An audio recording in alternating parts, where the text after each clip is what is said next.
Welcome to our second episode of Lifting You Up with Kasandra Prieto, your best friend in real estate, sponsored by Tucson Appliance, Chris and Corbin Edwards.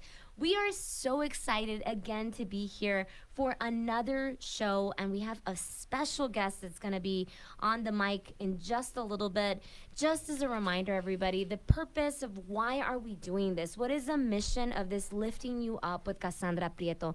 Our mission is to elevate, empower, and celebrate the story of Hispanic leaders and local business owners in our community. Through meaningful and heartfelt conversations, we shine a light on individuals like the one that's coming on today who have overcome cultural conditioning, self-doubt, and struggle, and have chosen to rise, lead, and inspire. This platform, co-hosted by Chris Edwards and myself, is dedicated to telling more than just stories. It's about sharing real turning points, deep self-discoveries, and wisdom gained along the way. We believe these voices matter. They reflect the heart of our community and strengthen within our culture. Daniel, dime cómo estás. Hey, how you doing, Cass? Thank you for inviting me. Thank you for my gracias. Muchas gracias. Agradecido de estar aquí. Thank you, guys. Yeah. You know, it's not very often that we get to voice where we come from. You know, the little companies that come around and make a difference. You see them in the back stretch, you know, but you really don't know they're there, but they're there. You know what I mean? That's a good thing you guys are doing. You and the Tucson Appliance, I applaud you guys. Thank you, Daniel. And I'm so grateful that you agreed to come. It means so much. You and Letty are you guys have been special in my life over the last decade. I don't even know how we met exactly, but I don't either. You know, I think we met through her cousin Alicia, but yeah. Yes. My wife's cousin Alicia. My wife has been there every step of the way. She's been real supportive and a cornerstone in what we've been doing, me and her, with my company. And she went on to do her career, what she studied for, but she's still right there in my corner. She is. And with that said, let's go over your bio. I want to really emphasize in how she's been that supporting role in everything that you've done, because honestly, no cualquiera, ¿no? Le entra como le has entrado y está donde están ahorita. Si están bien paraditos, muy bien. There's a bilingual show, so let's going get it back on. let's get it on. So meet Daniel Flores, owner of F&F Feeds store. What started in a backyard with just 20 bales of hay has grown into one of Tucson's favorite local Western hubs, thanks to the hard work and vision of Daniel Flores, along with the support of his amazing wife, Letty. She goes by Letty or Leticia? Leticia. Letty, Vieja. Leticia. Letty, whatever you prefer is what I meant to say if you're listening to this. No, la Letty, my love. Letty, his love. Yes, Daniel's the owner of a F&F Feed store, a business that began as a small foreign operation for local horse owners and has since blossomed into a full-service shop. I'm excited to hear everything you're doing. We were talking about that lounging area. I was like, I remember when I went there. No había nada. No había nada. No había nada. Tuvieron que tumbar todo. We had to take all the walls out. It's an old ranch house. Yeah. It was a homestead is what it was in 3 Points, Arizona, in Robles Junction. You guys renovated the whole thing. We did. We went through the whole thing. I remember you talking about this, Daniel. Like, that is awesome. These days, F&F brokers over 1,500 bales of hay and a week and offers everything from custom Western boots to hand-shaped hats, saddles, and horse tack? Horse tack. Horse tack. You just call tack like the bit, reins, head stalls, your saddle blade. That's your tack. De todo. De tocho morocho. De tocho morocho, lo que sea de Lo caballos. que sea del rancho de a caballo. It truly is a one-stop shop for folks in the horse community. But it's not just about feed and fashion. Daniel and his wife are building a whole experience. They're currently finishing up a roping arena and working on a brand new lounge patio where people and cowboys and cowgirls will soon be able to kick back with food, drinks, and a good time. It's a family-run business built on grit, growth, and giving back to the community. And today, we get to hear the story behind it all. I am so excited. This is such a special guest. You know, I'm honored to be here. You're the special one, not us. we had a vision, and we went ahead and went for it. You know what I mean? That's awesome. Tell me real fast, where are you guys located? It's on Ajo, right? It's on Ajo. It's going to, everybody's gone to Rocky Point. Right? Oh, you pass it. Yeah, you pass my store going to Rocky Point. You can't miss it. It's on, if you're going west to Rocky Point, it's on the right-hand side. It's Sassabee Highway. It's Robles Junction, actually. It's Sassabee Highway in Ajo. Okay. So ahí estamos ubicados. Luego se mira, ahí vas a mirar las pacas de zacate a un lado. So anything horse related, this is where you want to be. Si usted tiene un caballo, ¿qué más? En realidad, nosotros andamos, le andamos dando servicio a la gente de a caballo, los rancheros de ahí. We have a lot of people that come from the res. Okay. There's a lot of so 3 Points is pretty much the last frontier for Tucson. Okay. You have, Bensonville area, they're already their own city. You have Tucson, of course, Oro Valley, Catalina, Marana. So the city has nowhere other to grow but to 3 Points. But before it grows, there's still a lot of ranchers that are holding on out there. And to be honest with you, we're trying to give it that the town and the townspeople that I talk to, like the leadership per se, quote unquote, trying to make it like the last stop cowboy place. Tucson was built on the cowboy charm. Okay. If you look around, old Tucson, Pinnacle Peak, just Tucson itself, you find little pockets of what used to be the charm, the cowboy charm that Tucson has. And I feel that's getting lost. I feel it's going away. And I feel that when people are lost, they go back to their roots. Yes. And my God, yes. So this was our culture, our heritage, the Southwest. It doesn't matter if you're black, white, yellow, red, brown. It doesn't matter. Everybody knows what a cowboy is. Everybody knows that famous shape of a cowboy hat. It's our charm. It's our culture. It's speaking Spanglish. It's speaking Spanish. It's speaking English. It's the Otan people, the Yaqui people. It's all together. We all mix it up. But one thing we have in common is our love for our culture and horseback and ranching. I love it.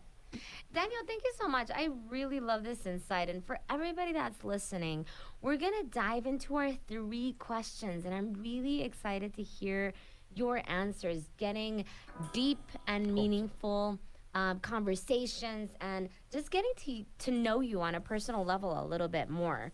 So I'm going to start with the first question. What's been a moment that shifted you in your life, a turning point that changed everything? One of those moments. I know that we have a lot. We have a lot to cover on that. Yes. Yo era un soldador. I was a welder for the mines. Okay. And at the mines, it was a good living. It helped me raise me and Letty's 5 kids. But it was a slave job. Good money if you're young. Don't get me wrong. There's nothing wrong with working for somebody. I gained a lot of experience there, but I just woke up one day and I told Letty, I can't do this the rest of my life. I cannot do it. I cannot do it. And at that point, she goes, pues, ni modo, ¿qué sabes hacer? No fuiste a la escuela, tuvimos hijos, te pusiste a trabajar, and welding was one of the highest paid jobs in Tucson, so I had to figure out, what am I going to do to subsidize that? So my older boy, Adolfo, we call him Danny Jr., he was with me all the time. He started roping, and that sport gets expensive. Team roping is expensive. But Arizona's the team capital. It's the capital of team roping in the world. Wow. You can team rope from Nogales all the way to Wickenburg into Las Vegas.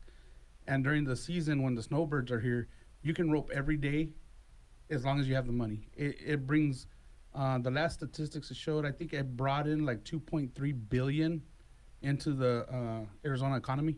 Team roping did. And so when my boy started roping, I had to figure out, what are we going to do here for feed, because it's expensive. So I hooked up with a farm in Marana, and I went in with, long story short, I bought 20 bales of hay. And I said to my son, you know what, I'm going to sell 10 bales, and 10 bales will be for our horses. That way we wouldn't have to pay for it. Well, that 10 bales turned into 20. It turned into 30. And then next thing you know, we're buying semi-loads, and we're in my backyard. Oh, my God. So after work, I'd come home. I'd work a 12-hour shift at the mine. Y venía del trabajo, dejar la lonchera en la casa, and open up the gates, and I'd sell hay from, I think it was 6 o'clock to 11 o'clock at night. Oh my God, 6 to 11 after the welding. after a 12-hour day at the mine, yeah. Oh my God. Pero, you know, a funny thing is that Pima County started coming down on me because we're not zoned for that at a house, right? You're not zoned for a business. Right. But here's the deal, and I'm a law-abiding citizen, don't get me wrong, but there's no fortune made without, the famous saying is there's no fortune made without a felony. And the way I took that is, you know, you just got to go for broke. And I kept defying the county because I had to. The way I saw it is, right now, would we have Amazon? If they would have listened to their laws, they started in the garage. Would we have Apple computers? Right. They started in the garage too. Yeah. Would a lot of these businesses started in the house, in the backyard? It was an idea. If I would have stopped, if I would have let them stop me, I wouldn't have what I have right now. So I'm not saying to break the law. I'm not saying anything like that. By any means, that is not what we're saying. Do not break the law, people. But when it comes to an honest living, and you know you're doing right in your heart of hearts, and you know you can go for the go for it. Go for it. Do it. ¿Sabes qué bonito escuchar otra vez when we come down to cultural understanding and upbringing, and it's not something that's taught to us when we say, how do we get through this? How do we say, how can I duplicate this situation because I'm not happy, instead of just, well, I'm just going to have to deal with it because this is the amount of money that I need to make. This is the income I need. And we have 5 kids to maintain. So, ni modo, aguántate. No? Te que aguantar. And where does that fire come from for some people? You know what? Where did it come from for you? I'm a first-generation American. I have really close ties to where my family's from in Cananea. My mom came to this country, I think it was 1966. It was her establishing the work ethic y las ganas de salir adelante. Se te atoró la carreta, órale, güey. Búscale. And that's what a lot of people don't have right now here. Right. They don't have the want. They don't see the urgency. They don't have a sense of urgency to do things. Our schools, I went to school too here at Sunnyside and Desert View. I can't remember when or even if they taught us how to balance a checkbook or how to start a business or the fundamentals of business. And what's funny is the guys that I knew, shout out to my boy Eric Cornides. He went to Sunnyside with me. We went to Apollo Junior High. Nice. Successful story out of South Tucson too. My hat's off to him. But the guys that I know that started their businesses like me were C average students at best. The guys that were always getting in trouble, the guys that had that dream, we would sit there around and like, dude, I'm not going to lay concrete like my dad did. I'm not going to lay block like my dad did. That's challenge for the birds. The status quo. Yes, and our teachers would always get mad, but you know what? We were the guys that always, we always had a side hustle. C average students, we could barely count. We were good at counting money, just not just not algebra. Yeah. So, but I mean, fundamentally, it's. I want to say it's more the immigrant. We came to this country to succeed. We came to this country not to take, but to contribute, to be. What do they call a productive member of society? Don't look at my skin color. See what I can contribute to society. Yep. And we wanna, you know, guys like me, my family, my kids, friends that I surround myself with, we want to break that stereotypical view that people might have with us, and we have something to contribute to. We have money to spend. We have something to contribute. We want to start businesses. We want to help you with your business. We want to get the word out. We want to be heard. So that's what's beautiful about it. We did, like I said, we didn't come here to fail. We came here to succeed. Yep. And that's what I'm putting out there too. That's what I'm trying to show my family. That's so important, especially with the newer generation and having that as an example. And I know that it never guarantees anything, right? Because everybody's going to do what they're going to do. Cada cabeza es un mundo. Pero si le das ese ejemplo desde el principio, pues creo que te abre una avenida que a lo mejor no sabíamos, y hasta luego a los 30, 40 que tenemos 20 años en un trabajo decimos, no, ¿cómo hacemos esto? Y luego, ¿qué? Se me fueron los años. Sí, ¿Y ahora qué? Pero mayoría de la gente, Daniel, te aplaudo, no hubiera hecho lo que hiciste tú. Dicen, ni modo, me aguanto y aquí le voy a seguir. Sí, sí. Y tú le diste. ¿Y cómo se envolvió eso en, ok, empezaste a vender y que un día dijiste, ok, ya tenemos suficiente para empezar el negocio? No, lo que pasó es, andaba vendiendo zacate en la casa y tuve que hacerme más grande. Okay. Entonces me salí de la mina y me fui para la ciudad de Tucson. Y en la ciudad de Tucson yo era un inspector de edificios. Okay. Building inspector. Building inspector, okay. Un oficial de los edificios. Ajá. Entonces, no me gustó ahí. No me gustó. It was too political. It was too. I don't know how to explain it. It was a city job. It was a government job, right? So le dije a mi querida esposa un día, I can't do this no more. So what are you gonna do? So I was like, I'm gonna give it 4 weeks. I told her I got enough money in the bank to pay for our bills for 3 months. But I'm going to give 4 weeks. I told her, I remember telling her I'm going to give 4 weeks. And if I can't make a living in 4 weeks, then I'm going to go back. I'll go back to find another job. Ay. So that must be hard. It was sink or swim, You put yourself up. The way I saw it was like, I'm in a battle and my back's against the ocean. So it's either fight or drown. What are we going to do? You're not going to drown. No, para nada. So I found myself selling more and more hay just on social media, calling friends. I'd wake up in the morning, see how to hustle. And then I found my property out there.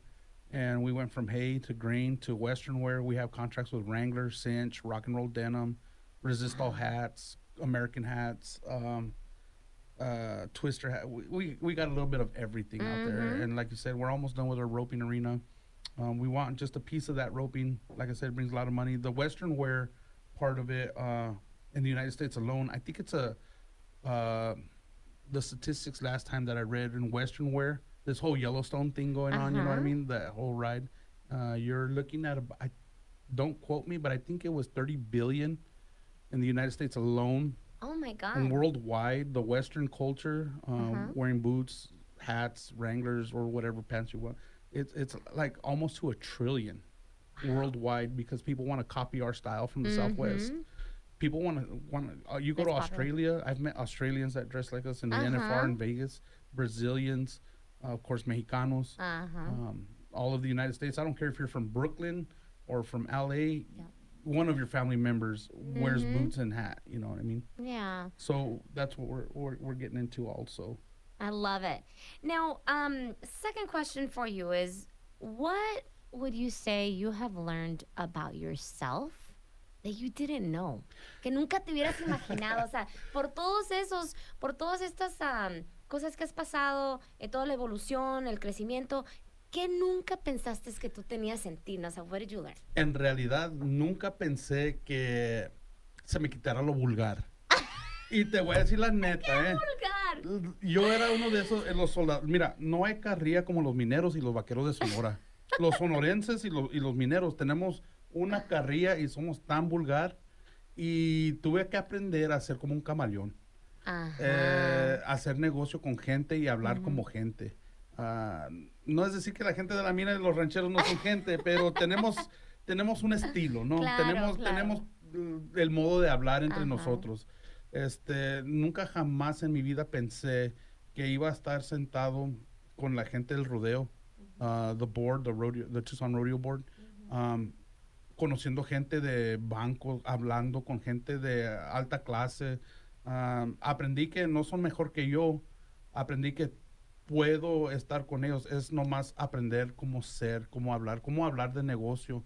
When you talk to people like that, you have to educate yourself. Even if you didn't go to college, pick up a book and educate yourself. Everything in college, you can get it for free at the library. You can get it online for free. I mean, there's everything right now. There's online. Everything. And when you talk to people, people didn't know. In high school, we used to, bankers, credit. Are you kidding me? I can get everything I need on the south side streets of Tucson. It's just not like that. Yeah. In reality, you should be educating yourself. You should be finding a way to sound and to look more presentable. That goes a long way. I tell my kids, when you wake up in the morning, I tell anybody, when you wake up in the morning, dress how you want to feel. Dress how you want to feel. God, I got to write that down. You know what I mean? Dress how you want to feel. It's so true. Don't you feel better after you dress up? I put my makeup, my hair, my dress. Yes. I mean, I don't wear makeup, but you know, like, I get up and I get dressed and you look good, you feel good, you do good. And I learned that about myself, and I've learned a lot from a lot of good people. I've learned that I can overcome horizons that you thought couldn't be climbed. It's amazing what you can do with just a little bit of education, how you present yourself, and a good handshake and keeping your word. Yes, it goes a long way in business. My business especially. I've done tens of thousands of dollar deals on the hood of trucks on a handshake, and knowing that they can depend on me. Yeah, you know, especially ranchers, the old school guys. They do that kind of stuff. So I mean, learn all you can. Education, you can go get educated. I tell my kids, go get educated, but the one thing you'll learn about business in college, the U of A, Pima College, you can learn about how business functions, but you're not going to learn how to do business until you immerse yourself in it. And that's almost in everything. I feel like any industry. So I want to ask you, and we have about 8 minutes left. So, Daniel, if you had to give a message to Hispanic business owners, just community leaders, of anybody that went through something remotely close to what you went through, and thinking of those times when, you know, you had to really, I mean, you share about you didn't know that you could be better in a sense, right? And not better as a human being, but speak better or como dijiste, que vulgar or you didn't know that you could change the way that you were, right? And it's not better or worse, it's just different. So what message do you have in those moments that made you feel what they made you feel, for you to say, I can do something different and I'm going to? What message do you have for other people? Especially the young people, or anybody. It doesn't have to be young. I take that back, pero go get it. Go get it. Go get it. Go get it. If it's something that you've always, I grew up around horseback ranching. I grew up around miners and welding and roughnecks. But there's, in my heart of hearts, I knew there was always something more out there that I wanted to get to know. Once I did that, once I set the goal, I hung out with people. Steel sharpens steel, right? You when you sharpen a knife, it's against a piece of steel, una chaira. Yeah. So I never forgot where I came from. Don't ever forget where you come from. Always stay grounded. But with that being said, I surrounded myself with guys that know how to do it better than I did. And once I did that, gente de México, negociantes de México, de Sonora, que son rancheros, son ganaderos, with that people, you'd be surprised. I think, and I don't want to get political, but I think racism is just a state of mind, because I've sat in rooms where different people from different walks of life will do $1 million deals with each other, and they don't care about that kind of thing. They just care if your word is your bond and if you know how to do business. Yeah. And I've learned a lot from those kind of people. Hang out with people that can do it better than you. It doesn't matter if they know more. You're gonna learn more. If you're the seventh person in a room and there's 6 people that are good businessmen, you're gonna be the 7th. Exactly. And even if you're the 7th, how much more higher are you going to be than where you were, or than everyone else? Way higher. I love that. Get out of the stigma. Don't let that stigma stick to you. And for God's sake, please, guys, please, young men, get out of the slides. Get out of the sweats. If you're going to go somewhere and you only get opportunities once, a good opportunity once in a long time. Be ready. Be ready. If I look at a kid that is mal fajado con sus slides, I'm going to walk right past him. The kid might be the brightest kid, the brightest, most intelligent person when it comes to business, but I won't give him a second look because he's dressed like a slob. And I'm sorry, that's just the way it is. You only get one. You only get one ever. And that being said, if you're presented with an opportunity and you don't know how to do it, take the opportunity and learn how to do it. Once you get the opportunity, you get your foot in the door, then educate yourself, ask questions, and learn how to do it. If they gave you the opportunity, that means that they saw something in you. They saw something. They saw that light. They saw that fire. They saw that this guy's going to go somewhere. I just got to give him that chance. People want to give people a chance. People love an underdog. They do. They do. I love a good underdog story. I was that underdog story. And take the opportunity y vete corriendo. Daniel, this was such a great interview. I so appreciate you. We're actually running out of time, but I just want to say thank you for sharing your story. I think there's so many takeaways, and everybody listening, I truly hope that you took the time to write notes. Remember that at the end of this month, the last show is going to be a wrap-up of all our takeaways from your stories for me and Chris. But again, huge shout out to Chris and Corbin Edwards, Tucson Appliance, for sponsoring Lifting You Up with Kasandra Prieto. Thank you to Daniel Flores with F&F Feeds. If you guys need anything from his store, if you need to get in communication, how can they reach you, Daniel? They can look on my Facebook page. I really don't have too many things. I'm like what they call hood famous. Hood famous. I love it. You know what I mean? I'm from South Tucson. Everybody knows that. The guys from Morena call me Danny. I know a guy. Danny, I know a guy. Danny, I know a guy from South Tucson. But my Facebook page, Daniel J. Flores, Instagram, TikTok. You guys can find me there. If you guys want to stroll to the store, go out there and check it out. We're almost done remodeling the whole thing. We got a lot of clothes in for women and men. It's 16550 West Ajo Highway. It's in 3 Points, Arizona. You can't miss it. And really, thank you for inspiring us. There were so many takeaways, and I think it's so important. Nosotros como hispanos, ver que a veces no es talento, ni es, que uno sepa más o esté más educado. Solamente es el corazón, la perseverancia, el decir, no, challenge the status quo. Challenge, okay, if this is where I'm at and this is where I want to be, no hay un camino, hay muchos caminos. Y aunque no se los enseñen, want more. And you are such a incredible example. Haz tu camino. Haz tu camino. Haz tu camino. Saca el machete y vámonos. Saca el machete y tumba las ramas. Vámonos, luego. Bueno, pues thank you so much for tuning in to Lifting You Up with Kasandra Prieto, your best friend in real estate, sponsored by Tucson Appliance, Chris and Corbin Edwards. We will see you guys next Saturday starting at 9 a.m. And Daniel, thank you so much for being here. Thank you for having me. Thank you. And it's a good thing you guys are doing. And thank Tucson Appliance for me. Yes, absolutely. Awesome. He'll hear you. So you want to say a little message for him? No, hey, thank you for actually seeing us. Yes. Thank you for noticing us. Yes. It's a good thing. He's going to love to hear that. No, thank you so much, Daniel. Appreciate you. Thank you, Cassandra. Okay. Thank you. See you guys. See ya. Muy bien.